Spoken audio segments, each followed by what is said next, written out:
Thank you for joining us, Dr. Lavallee. So the federal government said that COVID-19 could infect between 30 and 70% of Canadians. Will Indigenous people be at a lower risk because of the remoteness of our communities, or at a higher risk because of crowded housing, poor plumbing, underlying health issues?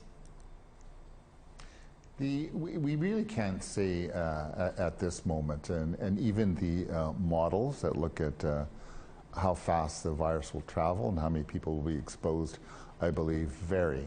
Some of the concerns that we do have for First Nations communities, Métis communities, and perhaps some Inuit communities is really looking at the living conditions. So whether people have access to good food, quantity, quality, whether there's not a lot of overcrowding or overcrowding in their homes. And really you have to think as well, for First Nations and Métis particularly, there's a lot of diabetes. There's different chronic diseases.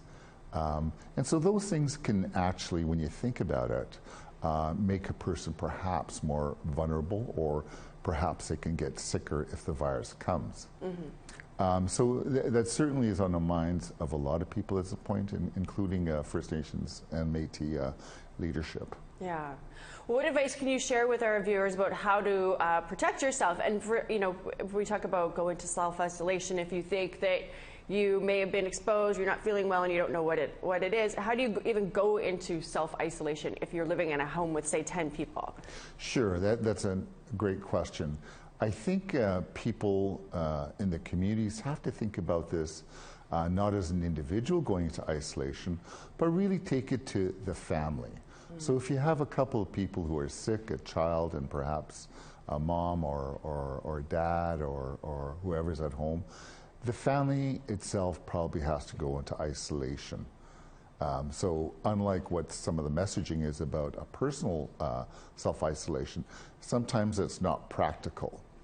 But there are many things that individuals and community people could do to slow the spread of the virus. What are those? And that's really the highlight of what we need to address. So things like washing your hands and practicing washing your hands as is directed by your local health authorities, and not taking it, you have to take it very seriously.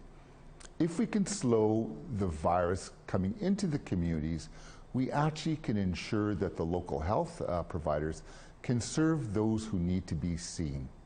Also that our chief and councils and our Métis councils and our governing structures in the communities can attend to our needs. If there are needs where perhaps we need food, we need to get help taking care of our kids, any number of things of that nature. So washing hands for 20 seconds multiple times through the day, but in specific times, like if you've taken care of a sick person, before you get food ready, when you go to the toilet, if you actually visited somebody who is sick, protecting yourself in that way, that's one of the main things. So that's actually a very powerful thing to start practicing immediately, actually. There are a number of other things you could do as well.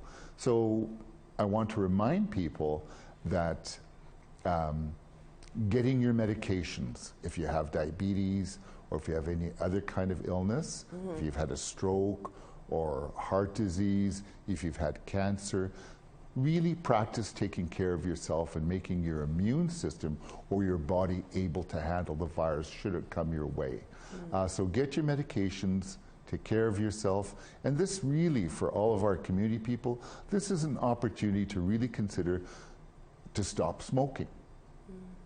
By making the lungs as healthy as possible, it can diminish or reduce the chances that we could get very ill with the virus. Now on top of that, let's remember that some of the information we have from previous activities in other parts of the world, most people will not get sick. They'll certainly have some symptoms, a runny nose, a bit of a cough, perhaps a bit of a fever. They're going to do well, okay?